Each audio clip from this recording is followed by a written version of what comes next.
can you maybe do 10,000 foot view of the beginning of your story? And I know there's like 4 or 5 people that already have questions. Yeah, no, all good. Look,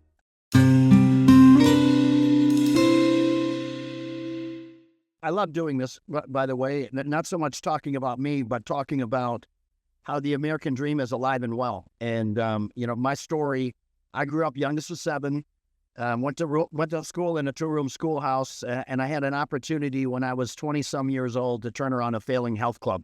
Make a long story short, that was my break, so to speak. I didn't grow up. I'm not a trust fund baby. We grew up relatively poor, to be honest with you. I quit college my junior year because I was paying for my own college through student loans, and there was no Biden around to pay off my student loans for me. And anyway, I just after 3 years, I thought, boy, I always say when you're digging a hole, sometimes the first thing you need to do is stop digging. So that was my rationale to quit college. It ended up working out. I had an opportunity to turn around a failing health club.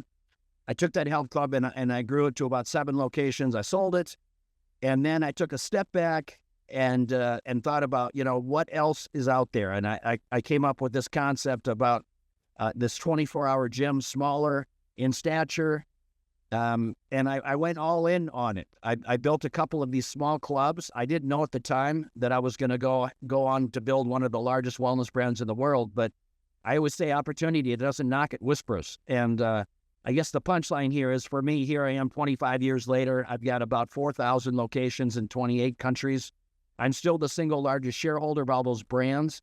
And I'm living proof that the American dream is alive and well. If you're just determined and you have grit, you make the jump and you go all in, that is just it. You know what? There's no easy path to success.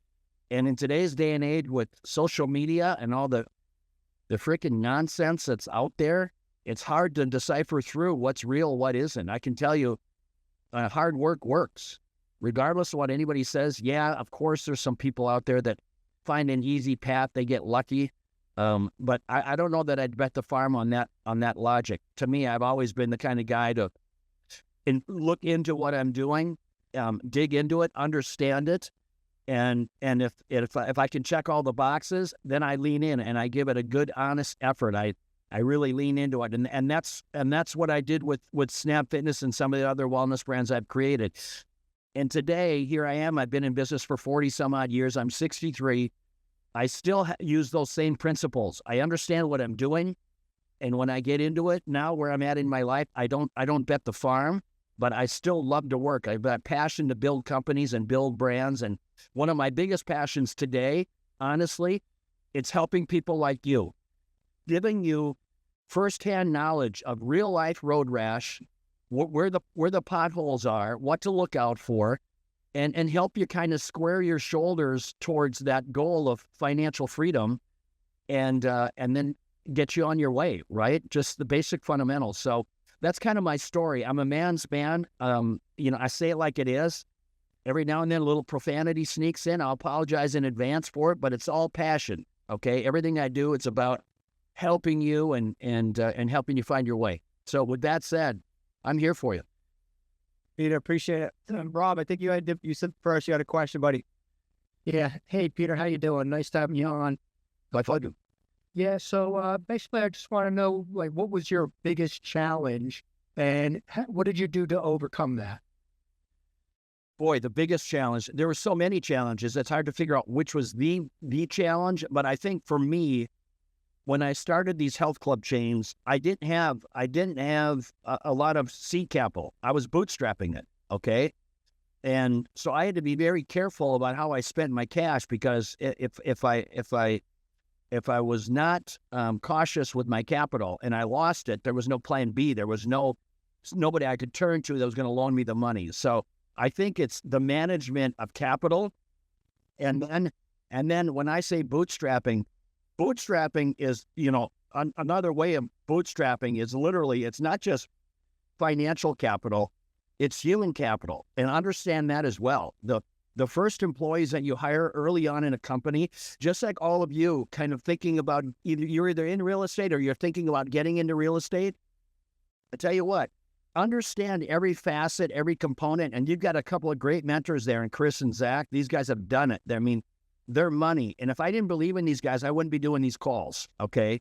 I've seen firsthand what these guys can do, but manage your cash and then manage your human capital and make sure that those early people that you hire can multitask, okay? They got to be just like you. You got to be able, with 2 people, you got to be able to do the work of 5, right? And if they don't have the stomach for it, that's okay. They're just not going to work out unless you've got some war chest of cash where you can start paying, these salaries to get people on board. I've never been a fan of that. I like bootstrapping because it builds character. Yeah, no, that totally makes sense. No, that was great. Thank you. Of course. You guys just raise your hand emoji-wise or in the room, just yell, and we can do the next one. Bootstrapping. What is bootstrap? Is that what you said? What is bootstrapping? More detail, Peter, from Julie? Yeah. Look, bootstrapping is when you're trying to start a company or get into a business, and rather than where cash might be tight for you. Okay, you've got a great idea and you want to pursue it, but it's going to require some capital. Okay, so what happens then is the smart people, they look at the entire picture and they say, okay, what are the big movers? What are the material things that are going to make a difference, that are going to move me down a path of gaining traction? Because it's very important with that early cash that when you spend $1, you can make 2, okay? So don't get so caught up in the infrastructure. Get caught up in what moves the needle, what creates the cash. So bootstrapping is just another way of saying be hypersensitive of how you spend those dollars, because we would all agree, just like in your home when you're managing your personal financials. Look, if you've got $5 million in the bank, you can be kind of carefree with how you spend your personal cash. However, if you're living paycheck to paycheck, you got to be very mindful of how you're spending that money. Okay, based on needs versus I always say what's a necessity or what's a luxury. So I always say just bank on the necessities. So just be careful with your cash. So hopefully that helped you with the bootstrapping term. It just AKA be very fiscally conservative with the cash that you have. So same line of thought, Peter, then with your human capital too, correct? We talked about it earlier, is why I'm asking that. No question. And in today's day and age, there's a lot of people, most people are working from home, okay, which is a good thing. Even in some of the companies that I own, probably 20% of our staff is actually in the office 5 days a week, 20%. The other 80% is working from home. They might have a hyper schedule when they come in a couple days a week into the office, 1 day a week, but it's very different than it was pre-COVID. Okay, so that human capital, make sure you got somebody that has multitask and is multifaceted, and there's not redundancy. In other words, don't hire somebody that knows just as much as you. Have someone who can fill a void in an area that maybe you're not an expert at. That's going to help drive revenue. Okay, so all key. And here's another component. If you're building a company and you have somebody who you know is an all-star and would be a great asset within your company, don't be afraid to give some concessions on what their compensation package might be. Meaning, when they do a real estate deal with you, maybe you're going to give them a little bit higher percentage than you normally would, but you're doing that in lieu of the sweat equity they're going to bring forward for you. Because it's all about getting traction. In your business, just like most businesses, it's all about getting in the game and getting traction. Okay? That's the key. Well, Jeremiah. Hey, Peter, thanks so much for taking your time out of your day. So I've been reading a book recently, and I came upon a quote I thought was really good. It says, "To win, you must understand the value of risk, and you must have your own vision of creating luck." So seems like there's 2 pieces there. One, understanding risk, and also having a vision. For me, I've heard your story a few times, and it seems like you early on started realizing the value of risk with, taking over the failing health company. But then I think you did something that probably very few people do, is you had a vision on how to create something way bigger. So I'm just curious on the vision piece. Like, how did you get that vision? Well, look, it came from when I had the opportunity to turn around that failing health club, when that opportunity came, I had no money. And the opportunity for me was turn around this failing health club and we'll let you buy us out with the profits of the business. Keep in mind, the business was losing $200,000 a year. That shows you, that should tell all of you the level of desperation that I had, because I had no plan B. I felt like I wasn't doing anything that was getting me anywhere to the level that I wanted to be. So I took that opportunity. Now, it happened that I was successful in turning that business around, and then went ahead and sold that business. And that was a handful of health clubs, because when I turned the first club around and I was at a point where I had earned enough equity to where I could go to a bank and literally buy the partners out, I did that. Okay. I went to a bank and I said, look, I've turned this business around. I explained my circumstances. I explained that if I can get a loan for X amount of money, I can buy everyone out, and then I can refinance the company, which would give me some cash flow, some free cash flow, which was everything. So I knew what I had to do, and I was fortunate enough to find a bank to give me that opportunity. Okay. So bought everyone out, built those clubs, and sold them. My vision came from one of my previous employees who had worked for me for about 15 years. He didn't like who I'd sold the company to, and he said, Peter, would you consider building another health club for me? And I know that you don't want to run them anymore, but build it, I'll run it, and you know, we could be partners. I said no to him a half a dozen times, but I tell you what, he planted that seed in my head. And what I decided to do was, look, I'm going to build a club, but I'm not going to include swimming pools and climbing walls and daycare and racquetball courts. I'm just going to build this club that's about 2,000 to 3,000 square feet. It's going to be full of cardio equipment, strength equipment, and machines, selectorized equipment. So everything you need to get fit, it'll have. I didn't know at the time that was going to develop into one of the largest brands in the world. I didn't know.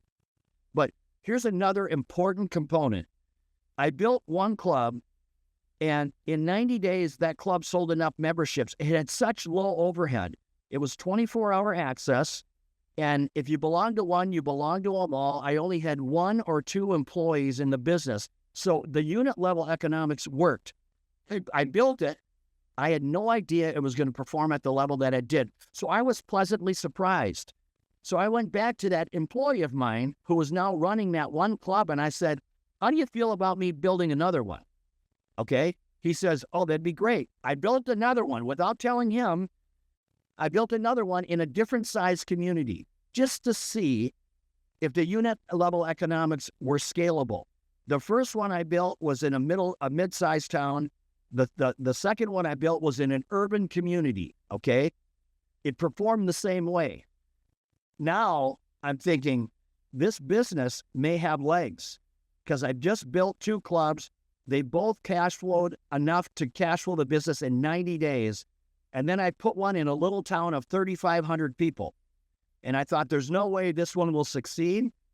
And it performed the same way. The rent was $1,000 a month, and that included utilities.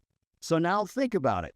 I had a club in a town of 3,500 people. I had a club in a town about 30,000 people, and I had a club in the size of a community of about 1 million people. All of them made money. All of them rocked. They did phenomenal. That's when I took a step back and I said, I have got something here. And I knew it. I didn't go out and raise cash because I had some cash. I bootstrapped it. So I built Snap Fitness on about $300,000 of cash that I had in the bank. In 7 years, from the day I started it, that company was valued at $100 million. Okay. Today, that company is valued at about $200 million. Okay. It can happen just that fast, but it's not without vision and without willing to take the risk on it. What benefited me, I grew up poor. So when I bet the farm, I was okay with it because I already knew what poor felt like, if that makes any sense, right? I could survive in poor. So it didn't scare me. People say, oh man, you're crazy. Why didn't you go raise money? Hell with that. I put my own money. I owned 100% of the company. Okay. When that company was valued at $100 million, I owned 100% of it. I had no partners. Okay. That's what I hope all of you can experience. I hope that you can experience a method, a process in what Chris and Zach are doing. Understand what they're doing, understand what the nuances are, and keep in mind, you do one deal, and then you take a step back, you understand how that one deal unfolded, where the road rash is in that one deal. Hey, look, you're going to have some deals that are going to go sideways, all right? And that's where the nuggets of gold are. Just pay attention to what you're doing so you don't repeat them, but take a step back, understand the deals, and then say, okay, do a second one. And look for the things that you need, because you're going to learn through every time. Before long, you're going to learn to pick the right properties under the right dynamics, the right analytical data. You just need to know where to look and what to look for. So I love these type of businesses where you can do one, you understand the process, and then you create systems and processes that are repeatable. That's the name of the game. And that's honestly what Chris and Zach have been very good at doing. They're not all over the board. They've got a very specific plan that they run, and just follow the plan, and then use the expertise. If you get sideways on a deal, or something comes up that you don't quite understand, they make themselves available, because I'm sure there's not a scenario that'll play out that they haven't seen before. That's just my thoughts on it. No, that's great. And it sounds like your vision didn't happen overnight. It was something where you started experimenting, and as you tried and you found out what worked, then you got more faith and belief that you could grow. Yeah, I did. You know what? I leaned in, when the first club worked, I said, man, I love it. It was very simple for me to do, because I had been running these other clubs I had ran them for 20 years before I started Snap Fitness. Okay. So my training ground was the School of Hard Knocks, which is no better place to learn. I learned every facet of the business by owning that first club, and then by expanding those clubs and eventually selling them before I started Snap Fitness. But I always paid attention. I was never afraid of taking one on the nose, because it happens. Every now and then your chin is going to get tested on, how, I think it was Tyson said, we're all going to get knocked down. It's just how many of us can keep getting up from getting knocked down. Maybe it was Tyson, or maybe it was Rocky, one of the two. But it doesn't get the point. Yeah. Hey guys, who else? Right here, James. Hey, Peter, thank you for taking the time here. We do appreciate it. Oh, yeah, of course. When did you personally feel that your time was over leveraged as you were building the company, and you felt you had to bring in an assistant or more staff to help you? When did you feel that was the right time, and did you wait too long? I don't know. I may have waited too long, but, and I'll tell you what, it wasn't, I never let the guest experience compromise. So I tell you who suffered. Who suffered was my wife at the time, and my kids probably, because there was nobody else that was going to step in and grab the reins. Okay. So I had a few people I would hire as I needed, as I was growing the brand, but this thing grew at such a pace. But, at the time, my kids were relatively small, and my wife at the time was supportive, because she could see that this thing was growing. I mean, honestly, hard to imagine, but in the fifth year that I was starting this brand, Snap Fitness, in 1 year, I opened 377 locations. I was opening more than one health club a day, if you can imagine that. Okay. So just try to get your head around that. That is creating systems and processes. And people said, Peter, how in the hell did you do that? That's insane. What? It wasn't, because as I was ramping up my business, if I was building one health club a month, eventually 2 health clubs a month, and then 3, and then 5, and one every day. Well, all I was doing, I had to have the same systems and processes if I was doing 4 health clubs a month, opening 1 a week. Now all you're doing, just imagine this funnel. The funnel is overflowing, but everything goes down the funnel. You got to sell franchises. Once you sell the franchise, you got to understand the real estate process. You have to help them find a location. You have to help them through the build out and permitting process. You have to do franchisee training, and then ongoing support, marketing, So you had people in each one of these departments. I just added additional human capital in each of those departments as I was building the brand.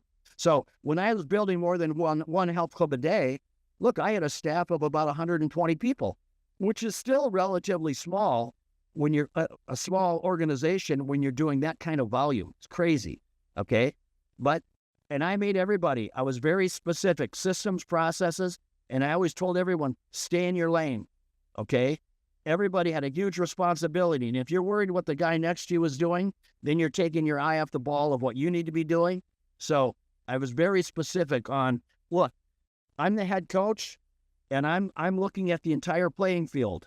I've got captains in each one of these lanes who have people that are underneath them that report up to them. So I made sure that the hierarchy was very clear and concise, but I also made sure that everyone understood, stay in your lane and focus on what needs to be done. Otherwise, you're going to get rolled over. You're going to miss something. And, people say, oh, they fell through the cracks. People within my organizations, they know, don't ever say that, because there is no cracks, okay? The cracks would be somebody not paying attention, someone not doing their job. It's okay. We all make mistakes, but accountability is a big thing. That's why when you're talking about leaders, I always say you have to have grit, okay? Grit is a great word. I got that from my dad, because I tell you what, when people screw up, like I can't tell you the amount of times I talk to people within my organizations who are department heads who they screw up. And I got to pull them aside, not in front of anyone, and I got to say, what's going on? Seriously, what the hell is going in your head right now? Are you having a personal problem? What can I help you with? Because you are so much better than what you're giving me right now. Okay? And when you can look someone in the eye and have that conversation with them, they know you care. This is not about me firing you. No chance. I'm not letting you off that easy. Get your shit together. Get in the game, because you're the guy I hired. Okay? I bet on you. You were my Seabiscuit. Okay? So what can I help you with? And I get their shoulders squared, and I say, no, let's go. Run your program. Run your team. You can do this, right?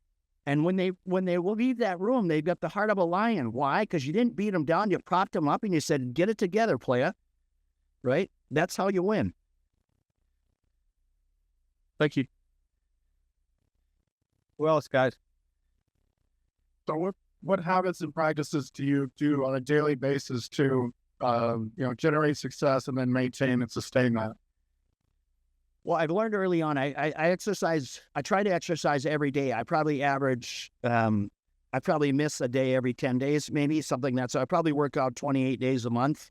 But I know that without me taking care of myself, that I lose my edge. I get crabby. So working out is important to me. The other side of it is, look, being financially secure where you don't have to work if you don't want to. And I hope everybody gets to a place one day where they can experience that. But I tell you what, when you get to that place, I'll tell you right now, it's not as great as you might think it is. I always say, you know what, people say money can't buy you happiness. I tell people all the time, hey, look, if you get the option between money and no money, take the money. Life's easier when you have the money. Don't, all the bullshit that goes with it, take the money. I promise you. Those are high-class problems to have. But I will tell you, when you have the money doesn't make the man, okay? If you met me on the street, you would never know I have money. You would never know it. Other than the cars that I drive or the homes that I live in, you would never know, because nobody cares, okay? Understand that. Nobody cares how much money you have, okay? That doesn't mean, that's not why they're hanging with you. So for me, what keeps me motivated, what keeps me grounded is I have an acute appreciation for what I was able to accomplish. I'm a Christian, so I thank God. Many times I say, why me? Why did I get so much? The kid that went to school in a 2-room schoolhouse, youngest of 7, quit college. If I was a stock, you would have shorted me for sure, okay? So it just worked out. So that's why today I spend a lot of my time doing things like this, building my own brands, but also giving people insight to what it takes to win. And by the way, you're never too old to make money and to win. Never too old. Okay, retirement is overrated. So, find something you be passionate about, and then make sure that you keep balance in your life. Make sure that you've got a place for work where that you're passionate about, that you'll drive it, but also make time for yourself and make time for your family, your friends, all of it. It all matters. That balance becomes more critical. I had no balance when I was going through my process building my company, because I was just trying to going so fast. I just had to keep the lug nuts on. On Zoom, just raise your hand. Anyone else in here? I go, Chris. Yeah, thanks a lot. I can repeat it again here. All right. Hey, thanks, Peter. You just talked about building your brand. Do you invest in any startups? And if so, what do you look for when you invest in startups? I don't do a lot of startups anymore. I like them when they get to a place where they have some EBITDA, they have some profitability. And for me, if they don't have at least 500,000 of EBITDA, I tend to not work with them. And any companies that I get involved with now, I don't take monetary compensation. I take equity in the company. Okay, because for me, I don't want your money. I want to give you, number one, I've got to believe in your company. I got to believe in what you're doing. And if I believe in what you're doing, and if I see some holes in how you're doing it, or a lack of efficiencies, or maybe a lack of trajectory because of lack of vision in certain areas, those are all things that I like. So I get involved with companies at a $500,000 and of EBITDA. And the reason I do $500,000, there's a lot of people out there that have companies and they're doing 200,000 to 300,000 of EBITDA. Okay, very profitable company and something they should be very, very proud of. But the problem is, in many of those cases, they haven't invested in infrastructure. Okay, so they are the company. They have very little redundancy in their human capital. They haven't invested in technology. And when I come along and I say, look, you need to invest in some technology because everything you're doing is heavy lifting. And there's softwares out there that can automate this entire process for you, eliminate the errors that you're currently having. But more importantly, it's going to free you up so you can focus on what's actually driving the bottom line of this business. Okay, they get so caught up in the numbers rather than getting out there and making money, making the numbers. And that's what I see a lot of early entrepreneurs do. They get focused on having everything buttoned down, all the accounting or whatever software. Look, you got to figure out what's driving your business first. Like in your business, if you're not selling a property or listing a property, if you're not actively in the game doing that, you're not driving revenue. Right? If you're not driving revenue, then you're just wasting time, I guess. Not sure where to get started? Go to smartrealestatecoach.com/get going for free books, strategy calls, and a whole bunch more. We're going to help you get going the wicked smart way. We've been after this for over a decade doing exactly that. Peter, I'll ask you one thing to address. I started the morning with, we got a lot of people that are already in real estate in some shape, form, or fashion, not necessarily full time. But I said, running around from niche to niche is like drilling wells and never hitting water. That's what I kind of said this morning. How do you address kind of the focus or the laser focus or time related to, like giving it enough time, in other words? Yeah. In today's day and age with social media and people out there pitching, there's a lot of pitch people out there. You got to be careful that you're not looking at every shiny penny that comes by. Okay. And that's difficult to do for some people, but everything takes a little bit of your time, and the time is the one thing that you can't get back. And it's not driven around money. It doesn't matter how much money you have. We all get 24 in a day. You can't buy more. You don't get less. So spend your time wisely. Don't jump around. And when you find something that works, make sure you fully understand it, so you can say, look, you know what? I'm going to give this a go. And when you give it a go, that means tell yourself, look, I'm going to do this. I'm going to chase this dream. I'm going to understand the business. I'm going to lean into it, and I'm going to do this for 12 months. I'm not going to get sidetracked by different things. I'm just going to lean into it and give it 100%. That with whatever it is that you're looking for. But don't be jumping around, because every time you jump to the next thing, you've just unhitched your wagon and you're starting over with something else. So I like businesses that I can get into, and I can grow the business, and I can hire people, and I can diversify the business. Once I've got a business that's up and running, and it's generating its own cash flow, and it's building its own business by the business that you've created, I love that. Then you can look at a segue. In the real estate space, some people are licensed realtors, and then you might say, look, I'm going to get into the finance side of it. So you might have somebody that handles the mortgages as well. There's a lot of real estate companies that are very, very diversified. They didn't start there, but they looked at pockets of opportunity within the world where they reside, and they've enhanced it, okay? I call it vertical integration. It's absolutely key to have vertical integration. At Snap Fitness, my brands, look, you talk about vertical integration. Yeah, I was opening health clubs, but believe it or not, I had my own real estate team. Why? Because when you're opening 300 clubs a year and you're signing 300 leases a year, do the math on what those commissions look like. So I brought that in-house. I had my own licensed real estate agents, and I said, look, here's the deal. You're gonna give me half of your commission. Well, they said, oh, Peter, you can't do that. You got to be a licensed real estate. No, I'm not calling. It's all how you worded it. For me, I'm going to call it a management fee. You're going to pay me a management fee on every deal that I sign. So I had my own real estate division. I had my own trucking company. Why? Because I found that if I couldn't get the equipment to the locations, the gyms weren't opening. So I had my own real estate company. I had my own trucking company. I had my own security company that did all the surveillance inside the health clubs, 24-hour-a-day surveillance. Those are just, look, when you're growing at that pace, you can be vertically integrated, because even if you don't go outside your own little world, I had enough inside my brands to keep each of these companies standalone, profitable, driving, okay? So I love vertical integration, and that vertical integration only comes when you fully understand what you're doing in your space, okay? You're going to see pockets of opportunity, and you're going to grab those opportunities, you're going to bring them in-house, and because that way you can manage it and keep an eye on it. So I'm a big fan of it. But don't jump around, okay? Don't jump from one thing to the next.